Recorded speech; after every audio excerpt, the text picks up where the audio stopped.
Bonjour à tous et bienvenue sur Quinténet numéro 194. Ce dimanche, les sauteurs sont à l'honneur puisque c'est à Auteuil que se dispute notre Quintet Plus. Dans la troisième épreuve, le prix Santo Pietro. Olé, olé, si senior. Un handicap qui a réuni 19 poulains et pouliches âgés de 4 ans qui vont en découdre sur la distance de 3600 mètres. À mes côtés, pour étudier ce quintet, j'ai bien évidemment Olivier Brault. Salut Olivier. Salut Rémi. Et Nicolas Labourras. Salut. Salut à tous, bien sûr. Bien sûr, allez. On dit toujours bonjour. Quand on dit bonjour, on dit toujours bonjour à tous. C'est ça, on est poli chez Génie. Allez Nicolas, comment va être le terrain? Le terrain, il est annoncé collant, ça va être de la gadou, ça va coller aux pattes. La gadou, ouais. Allez, on commence avec vous. Hélas, Fabulously, associé à Cyril Gombeau et Muni Doyer. Je sais pas, rien du tout, parce que ces dernières performances sont bien mauvaises. Le poids est très élevé. Bon, c'est un Robert Collet. Alors, comme il ne parle pas à la presse, cher Robert, on ne sait pas où il en est, son cheval. Donc, dans l'inconnu, je l'ai éliminé. Olivier?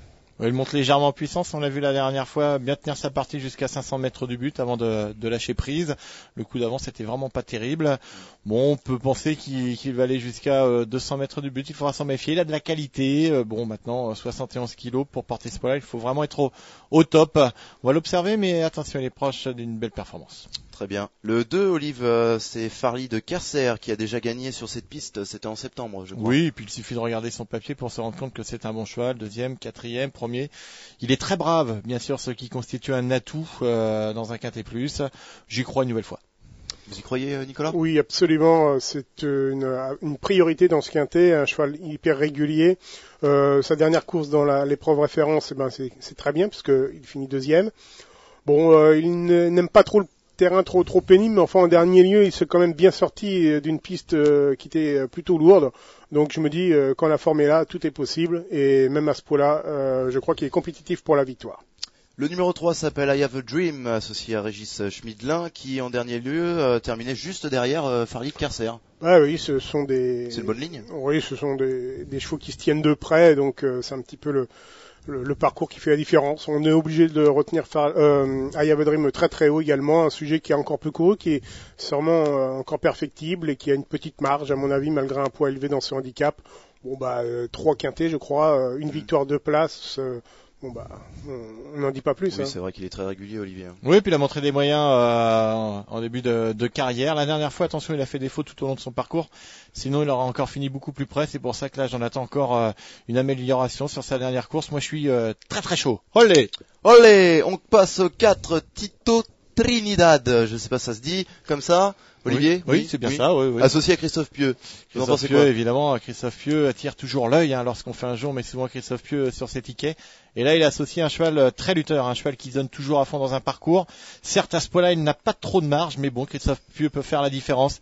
C'est pour ça que je l'ai mis en bout de combinaison.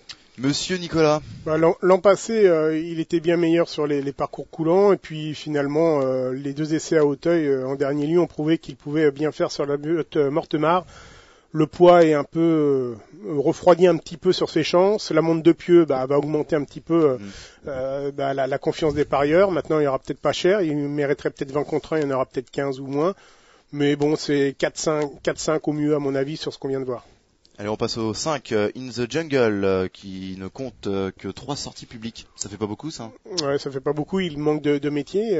Manifestement, il est doué, mais enfin en dernier lieu, il est que 9e.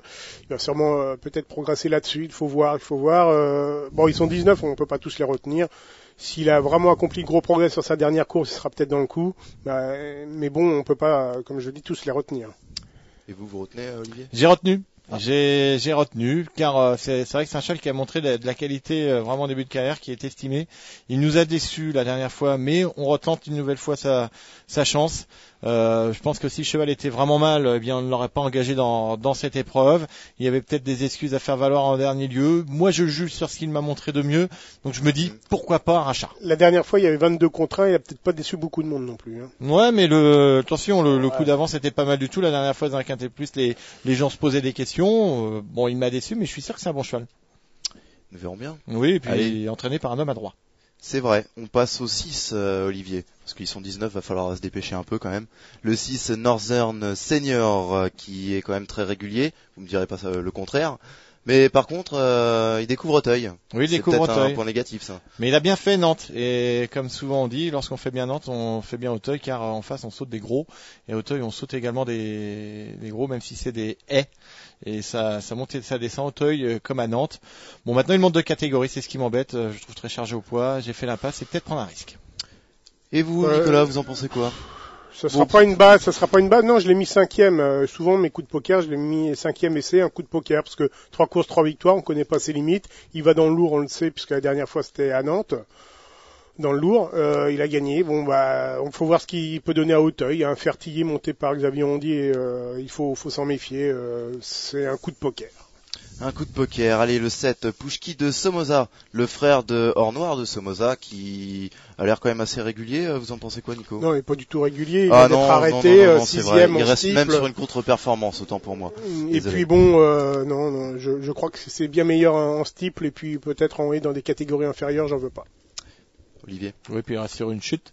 Ce qui n'est jamais bon. Il a déçu, c'est vrai. On va le revoir avant de le juger. Le 8, sans défense, semble apprécier la butte Mortemar. Oui, et puis sans défense se donne toujours à fond, c'était vraiment extra.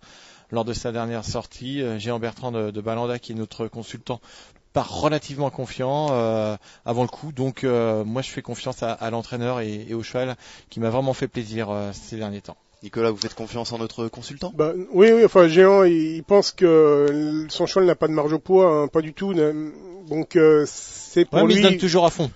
Ouais, c'est un enfin, cheval c'est qui ressigne pas l'effort, et ça c'est ouais, bien. par rapport à la dernière fois, bah, c'est 300 mètres de moins, ça peut être mieux pour ce cheval assez allant, qui en fait un peu trop parfois dans un parcours, mais enfin, il donne toujours le meilleur de lui-même, c'est vrai, et donc une place est tout à fait à sa portée. Pour la victoire, ça me paraît compliqué. Si on le joue en jeu simple, il faut le jouer plutôt placé.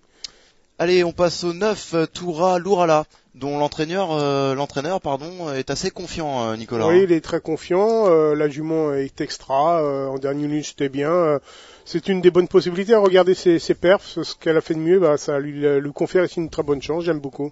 Ouais, et elle va faire son retour en haie. Oui, et puis bon, c'est jamais simple hein, pour une pouliche d'affronter les mâles, bien sûr. Mais cela dit, en dernier lieu, elle nous prouvait qu'elle avait quand même de la qualité parce qu'elle terminait dans le sillage de Rani Jolie, qui est très estimé par son entourage, qui est une vraie bonne pouliche. Donc on se dit pourquoi pas réussir face au mâle. Moi, je l'ai mis en bout de combinaison. On ne peut pas la prendre en base parce qu'on n'a pas de certitude. Mais cela dit, la qualité est là, c'est certain. Très bien, nous avons passé en revue les 9 concurrents. On passe au 10 après une petite page de pub.